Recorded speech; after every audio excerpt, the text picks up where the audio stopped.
Maqaa Abbaa, kan Ilmaa, kan Hafuura Qulqulluu, Waaqa tokkoo, Amiin.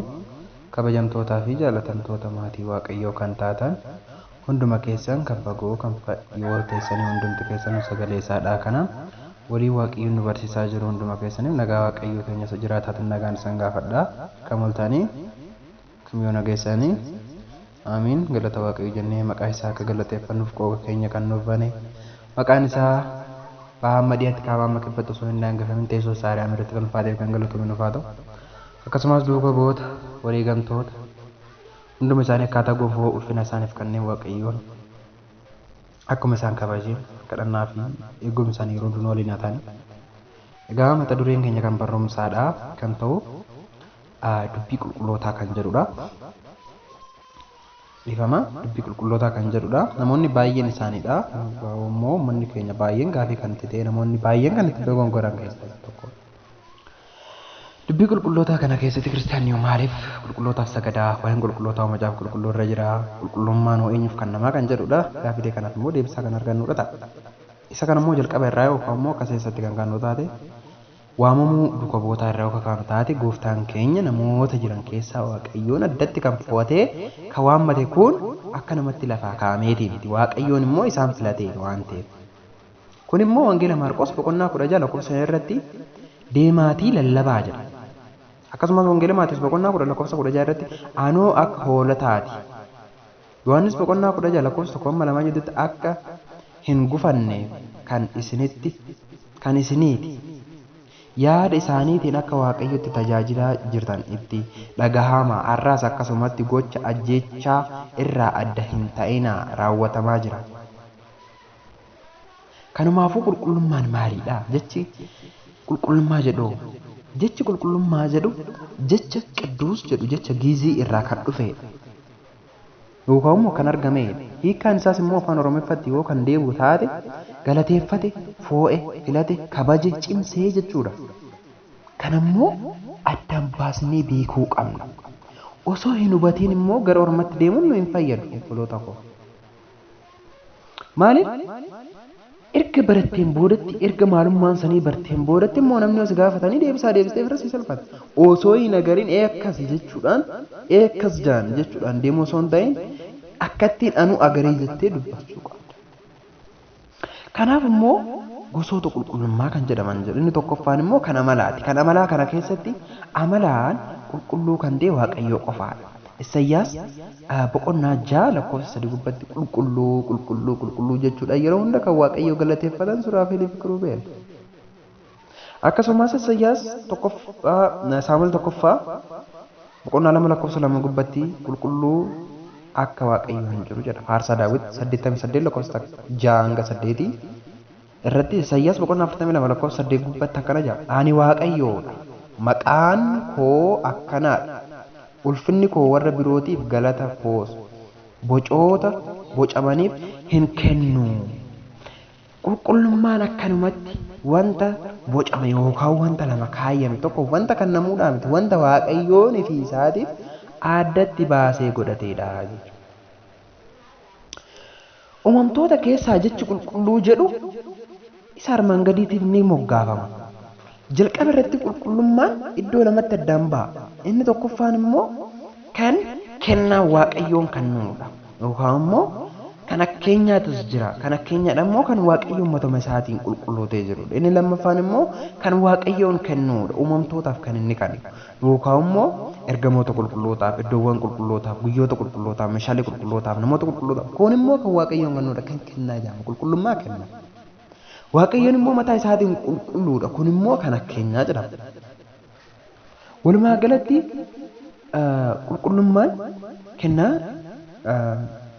iddoo shanitti adda baasnee ilaaluu dandeenya. Tokkoffaa irratti immoo ergamoota qulqulloota, iddoowwan qulqulloota, guyyoota qulqulloota, meeshaalee qulqulloota, namoota qulqulloota iddoo shanan kanatti adda baasnee ilaaluu dandeenya. Walumaa galatti wanti Waaqayyoof ta'e adda bahee marti nuu qulqulluudha. wanta waaqayyoon filatee iddatti baasu hundi isaatu qulqulluudha. Tokkoffaa irratti ergamoota qulqulloota boqonnaa malee kan waaqayyoo galateeffatan isa tajaajiluudhaan ala hojii biraa kan hin qabnedha jechuudha. Ergamoonni yeroo hunda hojiin isaanii jireenya isaanii waaqayyoo galateeffachuudha. Mul'ata Yohaannis boqonnaa 5:11 kaasee hamma 12 gidduutti kan jiru yoo kan ilaallu taate ergamootni yeroo hunda qulqulluu jechuudhaan sa'aatii 24 boqonnaadha osoo hin jedhin kan galateeffatanidha. Inni lammaffaan immoo iddoowwan qulqulluudha. Iddoowwan isaan biroo irraa adda bahuudhaan waaqayyoon hojiilee gurguddaa iddoo itti raawwate ulfaatoodha adda kan ta'anidha. Ba'uu boqonnaa yookaan immoo seera ba'uu boqonnaa 3:5 yaa Musee iddoon ati dhaabbatte lafa qulqulluudhaatii kophee kee miila kee irraa baasii jedhee qulqulluun Museetti dubbatee ture. Inni lammaffaan immoo faarsaa Daawit 64:5 manni qulqullummaa kee qulqulluudha dhugumatti dinqiidhaas jedha. Qulqulluuchi Daawit akkana jedhe dubbataa jechuudha. Iddoon qulqullaa kan jennu manni qulqullummaa mataa isaatiinuu qulqulluudha. Nuti namummaan keenyummaanuu qulqulluudha. Maaliif foonii fi dhiigni gooftaa keenyaa nu keessa seenuuf namnummaan mataa isaatiinuu maali? Mana kiristiyaanaati. Manni kiristaanaa iddoo gurguddoo saddaba. Sadii saddabaa inni tokkoffaan gamoo dhaabbatu inni lammaffaan immoo kiristiyaanii dhuunfaa isaatiin inni sadaffaan immoo gamtaa kiristaanotaa isaan sadeen kun immoo mana kiristaanaa jedhama. Inni sadaffaan immoo guyyoota qulqulloota guyyoonni waaqayyoon hojii gurguddaa itti raawwate kan qulqullaa'anidha. Faarsaa Daawit boqonnaa 110 hojii dinqisiisaa isaatiif yaadannoo taasisaa jedha. Hojii dinqisiisaa isaatiif yaadannoo taasisaa guyyaa waaqayyoon keenya dinqitti hojjete maal godhuu qabna? Yaadannoo godhuu qabna.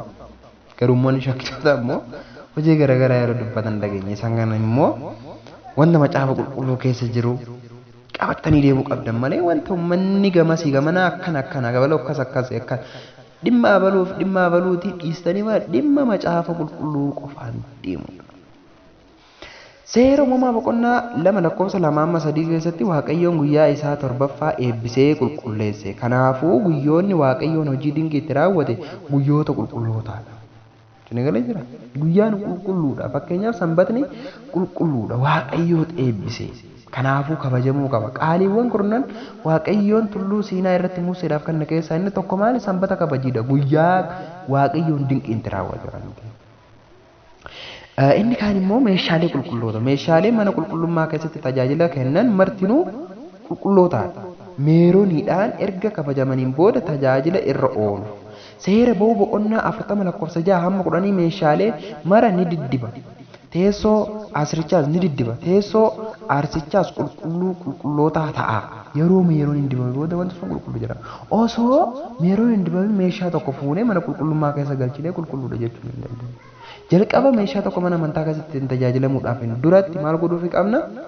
Meeroon hin dibamuu qaba. Ergasiin boodatti immoo qulqulluudha jennee itti fayyadamna jechuudha. Inni biraa immoo namoota qulqulloota. Namoota qulqulloonni haala armaan gaditti qoonnee ilaaluu dandeenya. Namoota kan jedhamu kana keessatti. Inni kaan qulqulloota wareegamtoota. Innis nama qulqulluudha garuu wareegame. Fakkeenyaaf qulqulluu Gorgis nama. Garuu maali qulqulluudha wareegameera. Inni lammaffaan immoo qulqulloota qajeeltota kanneen jedhamu. Qulqulloota hayyoota, qulqulloota biroo hedduudhaatu jira. Isaan kana keessaa qulqulloota wareegamtoota yoo fudhannu taate Yohaannis boqonnaa 18:37 dhugaadhaaf dhugaa ba'uufan dhaladhe. Kanumaafiinis gara biyya lafaa dhufe jecha gooftaa bu'uureffachuun du'aa fi gidiraawwan adda addaa otoo hin sodaatin hanga du'atti kan amanaman. Maatiyos boqonnaa 10:28 warra foon nama ajjeesanii lubbuu garuu ajjeesuu hin dandeenye hin sodaatinaa. Kana mana isaa lubbuu fi foon qilleetti keessatti balleessuu danda'u sodaadhaa. Waaqayyoon garuu foon keenyaa fi lubbuu keenyaas ajjeesuu danda'a. Garuu ilmi namaa foon keenya malee lubbuu keenya ajjeesuu hin danda'u jechuudha. Qulqulloota wareegamtoota jireenya wareegamtootaa qulqullummaa Phaawulos akkasitti ibse. Ibroota boqonnaa 11:34 kaasee hamma 36 akkana jedha. Kanaanis ibidda oltu dhaamsanii gara illaa jala bu'anii dadhabbii keessa jabina argatanii. Dadhabbii keessa jabina argatan. Jireenya isaa wayyuuf du'a ka'aniif gadi dhiifamuu didanii harka warra isa dhiphisanitti dhiphatanii du'aa'in reebamanii funyoo sibiilaatiin hidhamanii mana hidhatti ni geeffamanii. dhagaadhaan rukutamanii iddoo lamatti baqanfamanii billaadhaan ajjeefamanii gogaa hoolotaa fi re'oota asii fi achi in dibbifaman jedha. Kanaafuu qulqulloonni wareegamtoonni kun wanta baay'ee keessa kan darban qoromsoota baay'ee keessa kan darbanii jechuudha. Jalqabdoota jireenya wareegamummaa duuka bu'ootaadha kanneen ta'an keessaa inni tokkoffaan qulqulluu Isxifaanos, qulqullicha Yaaqoob, qulqullicha Agnistiyoos, qulqulluu Goorgis, qulqullicha Qeerqoos, Arseemaa hedduudha jechuudha. Qulqulloonni kun hundumti isaanii dhaatu maali? Qulqullootaadha kan Waaqayyoon isaan filatee Waaqayyoon immoo jecha isaa kan wangeela irratti dubbatame san abdii godhachuudhaan kan isaaf amanamanii wareegamanii jechuudha. Kanaafuu bu'uura jireenya qulqullummaa bu'uurri jireenya qulqullummaadha maali? Eessa ka'umsi isaa? Jalqabni isaa macaafa qulqulluu. Kufaatii dhala namaa baala kanaatiin jalaa bitaa seexaana jalaa galuu fi barbaacha Waaqayyoo yookaan immoo karaa ilma isaatiin gooftaa keenyaas turtii isaatiin haala kamiin jireenya qulqullummaa gaggeessuu akka danda'amu gochaa fi jechaan agarsiiseera. Fakkeenyaaf diinota keessan jaaladha akkuma jedhe barsiisetti hojii Yihuudaa otoo beekuu jaalalaan isaan biroo irraa otoo hin fooyin obseera. Sinigalaan warra isaan ari'atamaniif kadhadhaa warra isin ari'ataniif immoo kadhachuudha. Akkuma jedhametti waan gootaniif waan godhan hin beekanii isaaniif dhiisaa. Tokkoffaa Phexros boqonnaa 2:20 akka isin kan gochuudhaaf waamamtaniitu Kiristoos immoo isiniif dhiphatee fannoo isaa duuka akka faana isaa akka buutaniif fakkeenya isin kanneeraa ja'a. Bu'uurri jireenya qulqullummaa Isaayyaas boqonnaa 64:6 irratti qulqulluun hin jiru tokko illee. Qulqulluun hin jiru tokko illee. Roomii boqonnaa 3:1 namni qajeelaa hin jiru lakkii tokko illee hin jiru. Namni tokkoyyuu hin hubatu. Qulqullummaa kana keessatti immoo namni tokko illee hin jiru. Akkamitti kanammoo nuti ofii keenyaaf of keessatti beekuu qabna. Wanta laphee keenyaan fudhannee beeknu. Maal jechuudha jechuun ibsa isaanii akkanatti haa ilaallu. Lammaffaa Phexros boqonnaa 1:19 irratti akka ibsa iddoo dukkanaatti ibsuuf of eeggannoo taasisuutu jecha kanaaf of eeggannoo taasisa. Qulqulluun hin jiru jechuun abaaree Addaam irraa darbee ture kan kaasuu danda'u hin jiru jechuudha malee namni seera Waaqayyoo eegu hin jiru jechuu miti. Maatiyos boqonnaa 23:35 irratti dhiiga Abeel nama qajeelaa sana jalqabee dhiigni qajeelotaa inni lafatti dhangalee hundinuu isin irratti hin dhufaa. Sinigala Maatiyos boqonnaa 13:17 gubbatti akkana jedha. Raajonni fi qajeeltonni baay'een qajeeltota jedhee kan waame gooftaadha. Qajeeltota jedhee kan waame jechuudha. Filatamuu qulqullootaa waamichi qulqullummaa nama maraa ta'ullee kan filataman garuu muraasa. Maatiyos boqonnaa 22:14 gubbatti. Maatiyos boqonnaa 13 sanyii sagalee Waaqayyootiin lafti immoo laphee namaatiin abbaan firii gaarii qulqullootaadha. Abbaan firii gaarii eenyu qulqullootaadha. Qulqulloonni kun immoo haalaa fi jiruu adda addaa irraa waamaman yookaan immoo filatamuu qulqullootaa. Fakkeenyaaf abbaa Hinxoos gonkaa ta'uu yoo barbaade kan qabdu mara gurguruun harka qalleeyyotaaf kenni na duuka bu'ii jedhe. Simoon Za'amaadii namni addunyaa mara buufatee lubbuu isaa yeroo qiddaasee dhaga'uudha. Filatamuu qulqullootaa Waaqayyoon hojii isaa keessaa loogiin hin jiru yookaan immoo caqasoonni argaman armaan gadii maal agarsiisu? Cubbamoonni gadaameessaa keessaa eegalee filatamanii faarfannaa Daawit boqonnaa 57:3 gubbatti akkas jedha. Beekumsa Waaqayyoo agarsiisa malee murtee isaa miti. Murtee otoo ta'ee maaltu qajeelota qulqulloota cubbamtoota taasisa.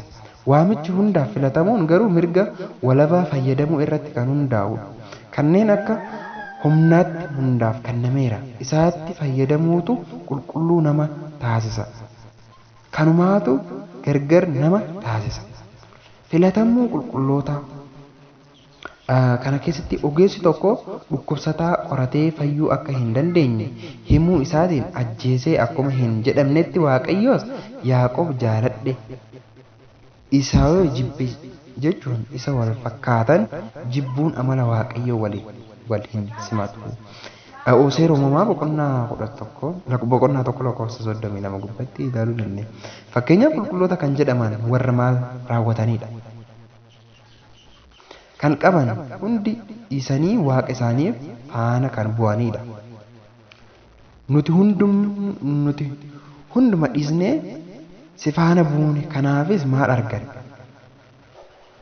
Dhugaa koo isinin jedha kan na faana buutan isin dhalchuu lammaffaatti ilma namaa ulfina isaanii yeroo ta'u isin immoo lammii Israa'el 12tti murteessuuf teessoo 12 irra teessu. Maatewos boqonnaa 19 lakkoofsa 27 kaasee hamma 30 gidduutti yoo kana ilaalta waa'ee maqaa koo mansaa yookaan immoo obboloota dhiiraa fi dubartoota yookiin abbaa yookiin haadha yookiin niitii yookiin dhiirsa yookiin ijoollee yookiin qonnoo isaa kan dhiise hundi dachaa 100 fudhata jireenya bara baraa ni dhaala. Kanaafuu anaaf jedhee maatii isaatiin adda kan ba'e firootaan isaa jaartii isaa hunda kan dhiise guutuun isaaniitu maal jireenya bara baraa qaba. Fakkeenyaaf uummata kawaala keessatti galan niitii jaartii qabeenya hundi isaanii dhiisanii keessatti galan gara kawaala yookaan immoo gadaana keessatti kanneen galanii fudhachuu dandeenya jechuudha. Dachee dhiibbaa agartu jechuun maal jechuudha? Faarsaa Daawit boqonnaa 89 lakkoofsa 10. Yaa mootii waggaa kumaa moo'i gonkummaa kan agarsiisu mul'ata Yohaannis boqonnaa 5 lakkoofsa 10 amma 10 akka Yaaqoob boqonnaa 6 lakkoofsa 53 amma dubartiitiin harka qalleettii kan qabdu mara kennite raajii Eelsaa qotiyyoo cimdii 12 Ruut boqonnaa 1 lakkoofsa 16 sabni kee saba koo waaqni kee waaqa koo abbaan wangeela Maatiyos maqaa ishee kana caqasee jechuun lammaffaan immoo tokkoffaa irratti immoo qulqullummaa amalaa inni lammaffaan immoo kan amma lammaffaa kutaa lammaffaa kana irratti immoo kan ilaallu jireenya isaanii qabsooraan kan dabarsanidha. Amalaan jennee inni lammaffaan immoo qabsooraan kan dabarsanidha jechuudha yookaan immoo makaraa garaagaraatiin kan dabarsan. Diinni namaa maatii isaadha. Diinni namaa maatii isaadha. Waraana hafuuraaf kan of qopheessanii humna waaqayyootiin daabiloosii kan qaaneessan. Hanga dhiiga lolaasuutti kan cimanii Ibroota boqonnaa 12 lakkoofsa 4 gubbatti Yaaqoob boqonnaa 1 lakkoofsa 12 gubbatti Yaaqoob nyaatee quufee hin furdate hin gabbate kan isa uume Waaqayyoo hin dhiise waaqa qoricha isaa hin tuffatee jedha. Seera keessa deebii boqonnaa 32 lakkoofsa 14 kaasee 15 gidduutti. Qoromsi eessa? Qoromsi yookaan immoo rakkinni kan nutti dhufu kun immoo eessa? Inni tokkoffaan immoo qoromsa keessa ofiitiin qoromu. Qoromsi nama ta'uun dhufu nama ta'uudhaan qoromsi kan dhufuudha. Qoromsa isaa akkana dura bakki itti baqatanii fi dhungoolii itti dhokatanii hojii dhokatanii hin jiru. Qabsaanii mo'achuu qofa malee.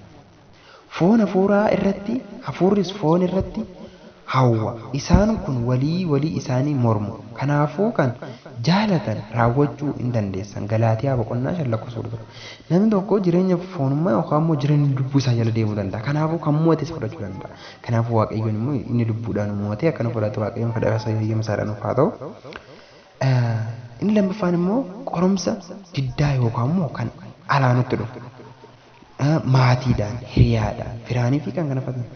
Maatii isaan yaadachiisuudhaan, nama irraa buluudhaan yookaan immoo namoota irra buluudhaan kan qoromsa dhufuudha. Waaqayyoon gooftaan kee mataa kee irraa akka fudhatu barateera. Lammaffaa mootota boqonnaa 2 lakkoofsa 9 Maarqos boqonnaa 10 lakkoofsa 46 amma 52 gidduutti ilaaluu dandeenya jechuun. Sadaffaan immoo qaama isaanii guutuun Waaqayyoo kan tajaajilan. Nafaan abuu kan barbaadu mataa isaa haa ganu. Fannoo isaa baatee nafaan haa bu'u. Maatewos boqonnaa 16 lakkoofsa 24. Namni tokko qulqulluu jechuudhaaf tokkoffaa maal ta'uu qaba? Qaama isaanii guutuun waaqayyoo kan tajaajilan. Nafaana bu'uu kan barbaadu mataa isaa haa ganu, fannoo isaa baatee nafaana haa bu'uu jedha Maatewos boqonnaa 16:24. Kan fuudhe garuu niitii isaa akkamiin haa gammachiisu, waa'ee biyya lafaa dhiphachuun yaadanii isa hirameera. Ergaa warra Phaawulos tokkoffaa Qorontos boqonnaa 1:32-33 gidduutti jechuudha. Inni kaan afraffaan immoo fiigicha isaanii injifannoon kan xumuranidha. Fiigicha yookaan immoo deemsa isaanii. Qabsuura hafuuraa fiigichaan fakkeeffaman yeroo dorgommii hundumatti walqixa jalqabuun booda garuu bakka wal dorgommiitti kan fiigan hundi akka fiigan haa ta'u malee tokko qofti gatii isaa akka fudhatu hin beektan, akkasumas akka argataniif fiiga. Tokkoffaa Qorontos boqonnaa 9:24 kaasee hamma 25 gidduutti yoo garre dirreen umriidhaan falmaan diinaan yookaan immoo seexaanaan abbaan murtii waaqayyoodha jennee deemuu qabna. Qulqulloonni kan filatamanii diinota isaanii hin fakkaanne waliin muuxannoo haala uumamaan humni isaanii warra hin shalagamne waliin waan ta'eef kan biyya lafaa irraa addaadha. Qabsuura keenya foonii fi dhiiga wajjin miti, hangafootaa fi abbaa taayitootaa wajjin, bitoota addunyaa dukkana kan wajjin, bakka samii irraa kan jiraatan hafuurota hamoo wajjindhaan malee. Efesoon boqonnaa 6:12 gubbaatti argachuu dandeenya jechuudha. Inni shanaffaan immoo ogummaa hafuurota dhugaa kan jiraatanidha. Ogummaa hafuura dhugaatiin kan jiraatan.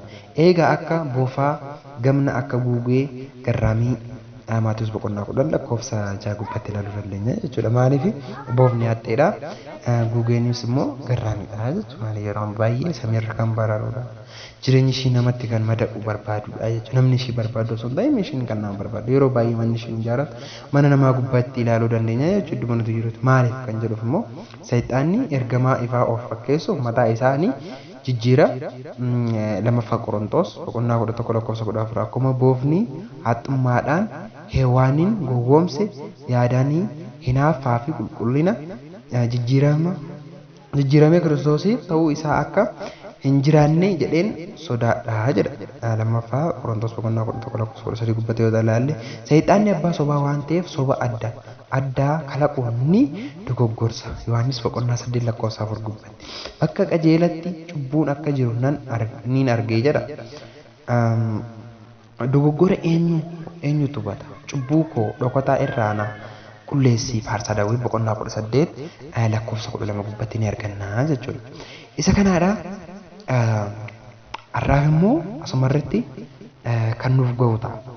Inni lammaffaan immoo kutaan inni sadaffaa kabajaa qulqullootaa kan jedhu mata duree biraa jalatti kan walitti deebi'u waan ta'eef kan nu kakaasee jalqabsiise, kan nu jalqabsiisee nu xumursiise waaqa abboolii keenyaa kan ta'e gooftaa keenya fayyisaa keenya Iyyasuus Kiristoos ulfinaa fi kabajni isaaf haa ta'u. Jaalalli isaa, arjummaan isaa yeroo hunda nu waliin haa ta'u. Akkasumas haadha keenya dubroo Maariyaam araarsummaan ishee, jaalalli ishee yeroo hunda nu waliin haa ta'anii. Arjummaan Waaqayyoo, araarsummaan haadha keenya dubroo Maariyaam, kadhannaan qulqullootaa, eegumsa ergamootaa yeroo hunda nu waliin haa ta'anii. Kan kana isiniif qopheesse ani Baqqalaadha. Kanaafuu kan isin bira ga'e immoo obboleewwan keessaniif sheer godhaa. Inni kaan immoo jireenya dargaggummaa kan jedhu mata duree kana duraa keessatti barannee kan jiru immoo isin waliif sheer godhuu qabdanii jechuudha. Masbaat Leeksaa